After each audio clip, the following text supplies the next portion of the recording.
कल सचिन बा कल तक इन साइज जोड़ ಅದಪ್ಪಣ ಬಾಕಿ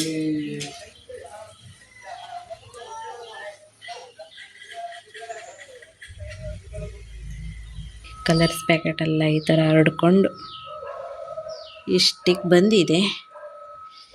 ಏನೋ ಮಿಸ್ ಹೊಡ್ದಂಗೆಲ್ಲ ಆಗ್ತಾ ಉಂಟು. ನೋಡುವ ಫಿನಿಶಿಂಗ್ ಲಾಸ್ಟಲ್ಲಿ ಹೇಗೆ ಬರ್ತದೆ ಅಂತ.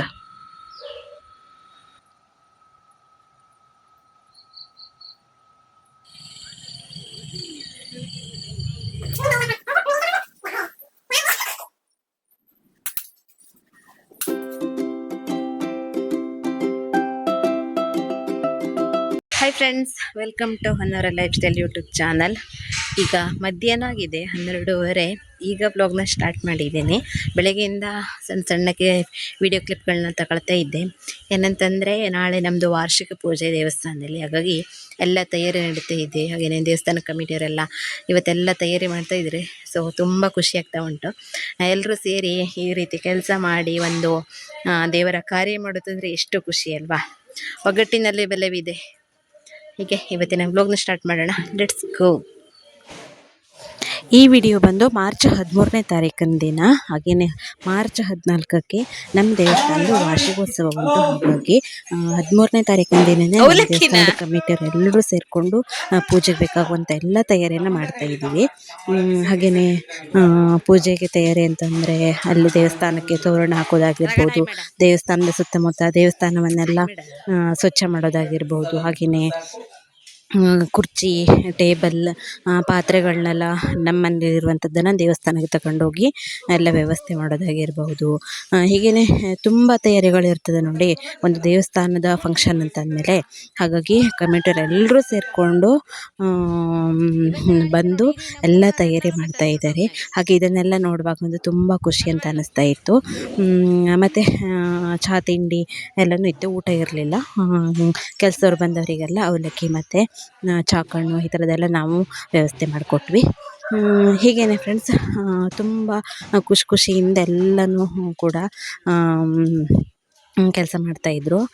ಸೊ ತುಂಬಾ ಖುಷಿ. ವರ್ಷದಲ್ಲಿ ಒಂದಿನ ಈ ರೀತಿ ಅಂತ ದೇವರ ಕಾರ್ಯಕ್ರಮವನ್ನು ಮಾಡೋದಂತಂದರೆ, ಅದರಲ್ಲಿ ಊರಿನವರೆಲ್ಲ ಸೇರ್ಕೊಂಡು ಮಾಡೋದಂತಂದರೆ ಎಷ್ಟು ಖುಷಿ ಅಂತ ಅನಿಸುತ್ತೆ. ಅಡುಗೆಗೆ ಬೇಕಾಗುವಂಥ ಅಡುಗೆ ಸಾಮಾನುಗಳಾಗಿರ್ಬೋದು, ಇನ್ನು ಸವಾಲು ಕರಿಯೋದಕ್ಕೆ ಬೇಕಾದಂಥ ಸಾಮಾನುಗಳನ್ನ, ತರಕಾರಿಗಳನ್ನೆಲ್ಲ ಹೊನ್ನಾವರದಿಂದ 2 ದಿನದ ಮೊದಲೇ ತಂದು ನಮ್ಮ ಮನೇಲಿ ಇಟ್ಟಿದ್ರು. ದೇವಸ್ಥಾನದಲ್ಲಿ ಬಿಡುವಂತಂದರೆ ಅಲ್ಲಿ ಹೆಗ್ಗಣದ ಕಾಟ ಎಲ್ಲ ಸಾಮಾನುಗಳನ್ನೆಲ್ಲ ಹಾಳು ಮಾಡಿಬಿಡ್ತದೆ, ತರಕಾರಿಯನ್ನೆಲ್ಲ ತಿಂದು ಬಿಡ್ತದೆ. ಹಾಗಾಗಿ ಒಂದು ವಾರದಿಂದನೇ ದೇವಸ್ಥಾನ ಕಾರ್ಯಕ್ರಮದ ಎಲ್ಲ ತಯಾರಿ ಕೂಡ ನಡೀತಾ ಇತ್ತು. ಫೈನಲಿ 2 ದಿನದ ಮೊದಲಿಂದ ಈ ರೀತಿ ದೊಡ್ಡದಾಗಿ ತಯಾರಿಯಾಗಿ ಇನ್ನು ಮೊದಲಿನ ದಿನ ತಯಾರಿ ಆಗ್ತಾ ಇದೆ. ಇನ್ನು ನಾಳೆ ದಿನ ದೇವರ ಕಾರ್ಯಕ್ರಮ ಶುರುವಾಗುತ್ತೆ. ಸೊ ತುಂಬ ಜನ ಎಲ್ಲ ಬರ್ತಾರೆ. ಹಾಗೆಯೇ ನಮ್ಮ ಮನೇಲಂತೂ ನಮ್ಮ ಮನೇಲೇ ಪ್ರೋಗ್ರಾಮ್ ಆಗ್ತಿದೆ ಅನ್ಬೇಕು, ಆ ರೀತಿ ಎಲ್ಲರೂ ಬಂದು ಸೇರ್ತಾರೆ. ಹಾಗೆಯೇ ಹೀಗೇ ತುಂಬ ಖುಷಿ ಆಗ್ತಾಯಿತ್ತು. ನಮ್ಮ ಮನೇಲೇ ಪೂಜೆ ಆಗ್ತಿದೆಯೇನೋ ಅನ್ನೋ ಅನುಭವ ಆಗ್ತಾಯಿತ್ತು ನನಗಂತೂ. ಈ ವರ್ಷ ನಾವು ಅಂದರೆ ನಮ್ಮ ಕಡೆಯಿಂದ ವೈಯಕ್ತಿಕವಾಗಿ ನಮ್ಮ ತಾಯಿಗೆ ಈ ಸೇವೆಯನ್ನು ನಾವು ಕೊಡ್ತಾ ಇದ್ದೀವಿ. ಪ್ರಭಾವಳಿ ಒಂದು 3-4 ವರ್ಷದ ಹಿಂದೆ ನಮ್ಮ ಮನೆ ಕಡೆಯಿಂದ ದೇವ್ರ ಹತ್ರ ಈ ಹರಕೆಯನ್ನು ಮಾಡ್ಕೊಂಡಿದ್ವಿ. ಅದನ್ನು ಈ ವರ್ಷದಲ್ಲಿ ಕೊಡುವಂಥ ಸಮಯ ಸಿಕ್ತು. ಹಾಗಾಗಿ ವೈಯಕ್ತಿಕವಾಗಿ ನಮ್ಮ ಕಡೆಯಿಂದ ದೇವರಿಗೆ ಈ ಸೇವೆಯನ್ನು ಕೊಡ್ತಾ ಇದ್ದೀವಿ. ನಮ್ಮ ದೇವರಿಗೆ ಈ ಪ್ರಭಾವಳಿ ಅನ್ನೋದು ಇರಲಿಲ್ಲಾಗಿತ್ತು. ಹಾಗಾಗಿ ಇದೊಂದು ಸೇವೆಯನ್ನು ಕೊಟ್ಟರೆ ಚೆನ್ನಾಗಿರ್ತದೆ ಅಂತ ನಾವು ಅಂದ್ಕೊಂಡು ಹರಕೆಯನ್ನು ಮಾಡ್ಕೊಂಡಿದ್ವಿ.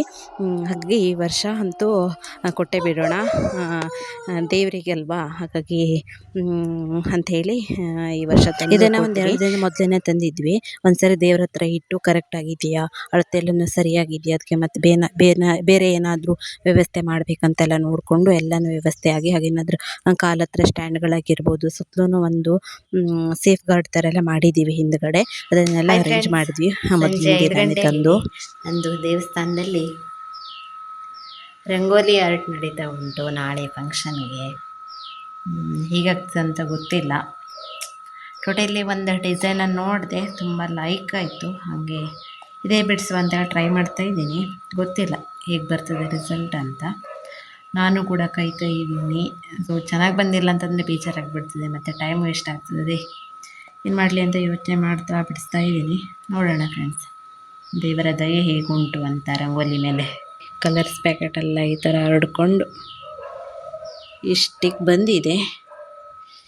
ಏನೋ ಮಿಸ್ ಹೊಡ್ದಂಗೆಲ್ಲ ಆಗ್ತಾ ಉಂಟು. ನೋಡುವ ಫಿನಿಶಿಂಗ್ ಲಾಸ್ಟಲ್ಲಿ ಹೇಗೆ ಬರ್ತದೆ ಅಂತ. ನೋಡಿ ಫ್ರೆಂಡ್ಸ್, ಇವಾಗ ಒಂದು ಕಳೆ ಬಂದಂಗೆ ಆಗ್ತಾ ಇದೆ. ಇನ್ನು ಫಿನಿಶಿಂಗ್ ಆಗಬೇಕು. ಈಗ ಸೆಕೆಂಡ್ ಸ್ಟೆಪ್ಪಲ್ಲಿ ಇದ್ದೀನಿ ನಾನು. ಫಸ್ಟ್ ಸ್ಟೆಪ್ ಆಯಿತು ಫ್ರೆಂಡ್ಸ್. ಕೊನೆಗೂ ರಂಗೋಲಿ ಕಂಪ್ಲೀಟ್ ಆಯಿತು. ಹೇಗಾಗಿದೆ ಅಂತ ನನಗಂತೂ ಗೊತ್ತಿಲ್ಲ. ಅಷ್ಟೊಂದೇನು ಚೆನ್ನಾಗಿ ಅನ್ನಿಸ್ತಾ ಇಲ್ಲಪ್ಪ ನನಗಂತೂ. ಗೊತ್ತಿಲ್ಲ, ಬಿಡಿಸಿದ್ದೀನಿ.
ಇನ್ನು 2 ದಿನದ ಹಿಂದೆ ಪೆಂಡಲ್ ಹಾಕ್ತಿರೋದನ್ನೆಲ್ಲ ನಾನು ತೋರಿಸಿದ್ದೆ ನೋಡಿ.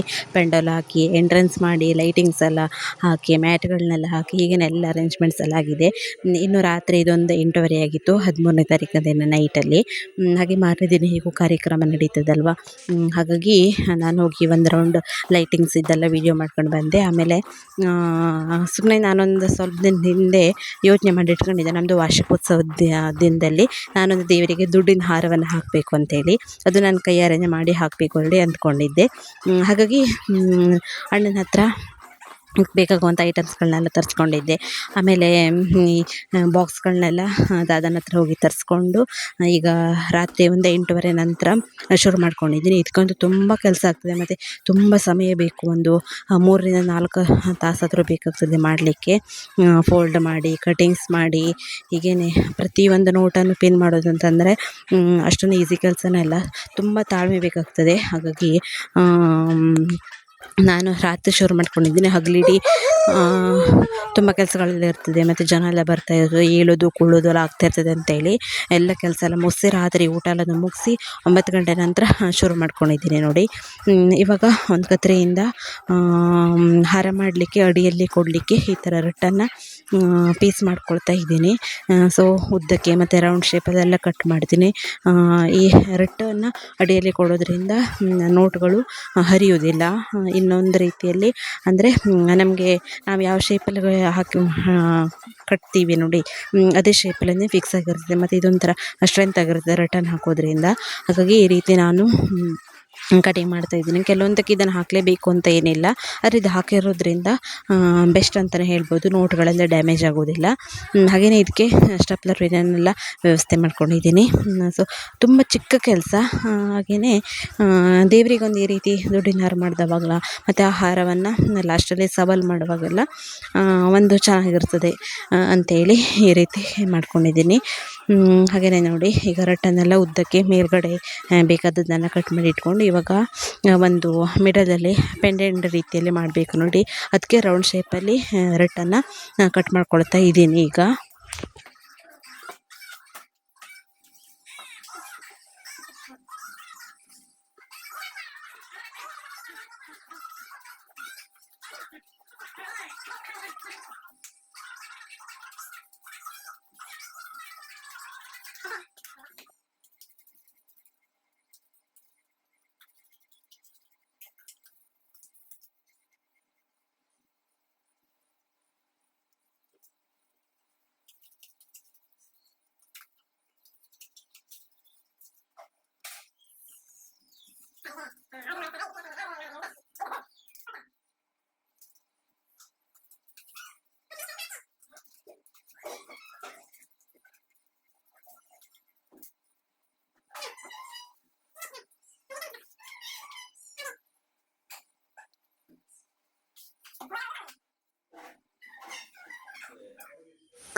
₹10 ನೋಟನ್ನು ₹1000 ಇದು ತರಿಸ್ಕೊಂಡಿದ್ದೆ ಬ್ಯಾಂಕಲ್ಲಿ, ಸೀರಿಯಲ್ ನಂಬರ್ ಅಲ್ಲಿ. ನೋಡಿ, ಗರಿ ಗರಿ ಆಗಿರುವಂಥ ಹೊಸ ನೋಟ್ಗಳಿದು. ಈ ರೀತಿ ಇದ್ದೇ ಆದರೆ ಚೆನ್ನಾಗಿರುತ್ತದೆ, ಲುಕ್ ವೈಸ್ ಆಗಿರ್ಬೋದು ಎಲ್ಲನೂ ಕೂಡ. ₹10 ಮಾಡುವಂತ ಅಂದ್ಕೊಂಡು ₹20, ₹50, ₹100, ₹500 ಹೀಗೆಲ್ಲನೂ ಕೂಡ ಮಾಡಬಹುದು. ನನ್ನ ಹತ್ರ ಎಷ್ಟಾಗ್ತದೆ ನೋಡಿ ಅಷ್ಟರಲ್ಲಿ ನಾನು ತರಿಸಿ ಇವತ್ತೊಂದು ದಿನ ಹಾರ ಮಾಡ್ತಾಯಿದ್ದೀನಿ ನೋಡಿ. ಗರಿ ಗರಿ ಆಗಿರುವಂತಹ ನೋಟಿಂದ ನಮ್ಮ ತಾಯಿಗೆ ನಾನು ಹಾರವನ್ನು ಮಾಡಲಿಕ್ಕೆ ಶುರು ಮಾಡ್ಕೊಂಡಿದ್ದೀನಿ ನೋಡಿ. ಈ ರೀತಿ ಶೇಪಲ್ಲೆಲ್ಲ ರಟ್ಟನ್ನೆಲ್ಲ ಕಟ್ ಮಾಡ್ಕೊಂಡಿದ್ದೀನಿ. ಹಾಗೆ ಇವಾಗ ಒಂದೊಂದೇ ನೋಟನ್ನು ತೆಗೆದು ಫೋಲ್ಡ್ ಮಾಡಿ ಪಿನ್ ಮಾಡಬೇಕಾಗ್ತದೆ. ಹಾಗೆಯೇ ನಿಮಗೆ ಯಾವ ರೀತಿ ಶೇಪ್ ಬೇಕು ನೋಡಿ ಆ ಥರ ಎಲ್ಲ ಮಾಡ್ಬೋದು. ಹಾಗೆಯೇ ನಾನು ಯೂಟ್ಯೂಬಲ್ಲಿ ಆಗಿರ್ಬೋದು, ಸುಮಾರು ಹೀಗೆ ಸೋಷಿಯಲ್ ಮೀಡ್ಯಾದಲ್ಲೆಲ್ಲ ಈ ರೀತಿ ಹಾರಗಳನ್ನ ದೇವ್ರಿಗೆ ಮಾಡಿ ಹಾಕೋದಂತೂ ಇತ್ತೀಚೆಗೆ ತುಂಬಾ ಟ್ರೆಂಡ್ ಆಗಿಬಿಟ್ಟಿದೆ. ಹಾಗೆಯೇ ಬೇರೆ ಬೇರೆ ರೀತಿಯಲ್ಲೆಲ್ಲ ಮಾಡ್ತಾರೆ. ನಾನೊಂದು ಸಿಂಪಲ್ಲಾಗಿ, ಚಿಕ್ಕದಾಗಿ, ಚೊಕ್ಕದಾಗಿ ನನ್ನ ಒಂದು ಯೋಚನೆಯ ಪ್ರಕಾರ ಈ ರೀತಿ ಫೋಲ್ಡ್ ಮಾಡಿ ಮಾಡ್ತಾಯಿದ್ದೀನಿ. ಹಾಗೆಯೇ ಕಂಪ್ಲೀಟಾಗಿ ನೋಡಿ ಹೀಗೆಲ್ಲ ನಾನು ದುಡ್ಡಿನ ಹಾರವನ್ನು ಮಾಡಿದ್ದೀನಿ ಅಂತ ಒಂದು ಸರಿ ಫೋಲ್ಡ್ ಮಾಡಿ ಈ ಥರ ಕರೆಕ್ಟಾಗಿ ಇಟ್ಕೊಂಡು ನೋಡಿಕೊಂಡೆ ಕರೆಕ್ಟಾಗಿದೆಯಾ, ಹಾಗೆಯೇ ಎಲ್ಲ ನೋಟ್ಗಳು ಕೂಡ ಕರೆಕ್ಟಾಗಿ ಬರ್ತದೆ ಅಂತೇಳಿ. ಹಾಗೆಯೇ ಒಂದು ಸರಿ ಈ ರೀತಿಯಲ್ಲಿ ಇಟ್ಟು ಒಂದು ಸರಿ ಎಲ್ಲನೂ ಕರೆಕ್ಟ್ ಬರ್ತದೆ ಹೇಳಿ ನೋಡಿಕೊಂಡೆ. ಆಮೇಲೆ ಪಿನ್ ಮಾಡಲಿಕ್ಕೆ ಶುರು ಮಾಡಿದೆ. ಫಸ್ಟನ್ನೇ ಪಿನ್ ಮಾಡಿಕೊಂಡು ಮತ್ತು ಆಮೇಲೆ ದುಡ್ಡು ಕಡಿಮೆ ಬೀಳೋದಾಗಿರ್ಬೋದು, ಈ ಥರ ಎಲ್ಲ ಆದರೆ ಕಷ್ಟ ಆಗಿಬಿಡ್ತದೆ. ಮತ್ತು ತರಲಿಕ್ಕಂತೂ 1 ಅವರ್ಗಂತೂ ಹೋಗೋದಕ್ಕಾಗೋದಿಲ್ಲ ಆಗ್ತದೆ. ಹಾಗಾಗಿ ಎಲ್ಲನೂ ಒಂದು ಸರಿ ಫೋಲ್ಡ್ ಮಾಡಿ ಇಟ್ಟು ನೋಡಿಕೊಂಡು ಇವಾಗ ಒಂದೊಂದಾಗಿ ನೋಟನ್ನು ಪಿನ್ ಮಾಡಿ ಅಡ್ಜಸ್ಟ್ ಮಾಡಬೇಕಾಗ್ತದೆ.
ನಾನು ರಾತ್ರಿ ಶುರು ಮಾಡಿದ್ದು 9 ಗಂಟೆ ನಂತರ. ಹಾಗೆಯೇ ನಮ್ಮ ಮನೇಲಿ ಎಲ್ಲರೂ ಕೂಡ ಮಲಗಿದ್ರು.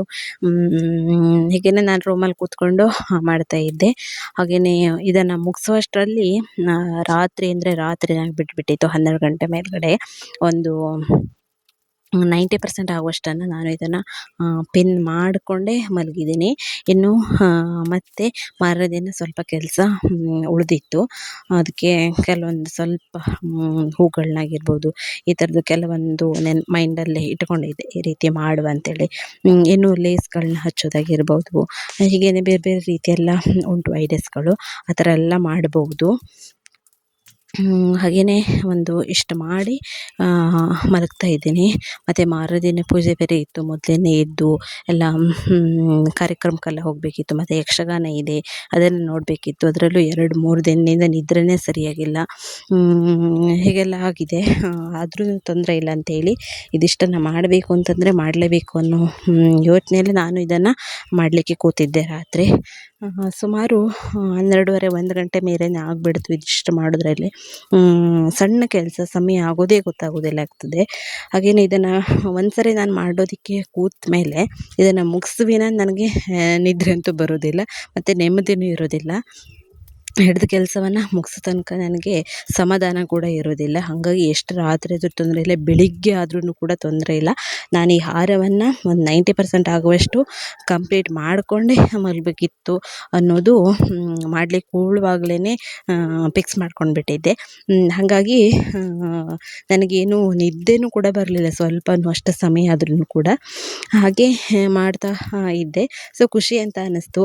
ಅಂದರೆ ಇದೊಂದು ಚೆನ್ನಾಗಿ ಬರ್ತದೆ ಅನ್ನೋದಿತ್ತು. ಹಾಗಾಗಿ ನನಗೆ ಸ್ವಲ್ಪನೂ ಬೇಜಾರಂತಾಗಲಿ, ನಿದ್ರೆ ಬರೋದು, ನಿದ್ರೆ ಇಲ್ಲ ಅನ್ನೋ ಇದೆಲ್ಲ ಯೋಚನೆ ಬರಲಿಲ್ಲ. ಹಾಗಾಗಿ ನೋಡಿ, ಈ ರೀತಿ ಅಂತೂ ಹಾರ ರೆಡಿ ಆಯಿತು. ಇನ್ನು ಮಿಡ್ಲಲ್ಲಿ ಒಂದು ಪೆಂಡೆಂಟ್ ರೀತಿಯಲ್ಲಿ ಮಾಡಬೇಕಿತ್ತು, ಫೋಲ್ಡ್ ಮಾಡಿ. ಹಾಗಾಗಿ ಅದನ್ನು ಇವಾಗ ರೆಡಿ ಮಾಡಿ ನಾನು ಮಲಗ್ತಾ ಇದ್ದೇನೆ. ನೋಡಿ, ಇಷ್ಟು ಮಾಡಿಟ್ಟಿದ್ದೀನಿ. ಇನ್ನು ಬೆಳಿಗ್ಗೆ ಇನ್ನೂ ಸ್ವಲ್ಪ ಸಣ್ಣ ಸಣ್ಣಕ್ಕೆ ಒಂದು 10% ಆಗುವಷ್ಟು ಕೆಲಸ ಉಂಟು. ಅದಂತೂ ಮಾಡಿದರೆ ಇನ್ನೂ ಹಾರ ತುಂಬ ಲುಕ್ ವೈಸ್ ಚೆನ್ನಾಗಿ ಬರ್ತದೆ.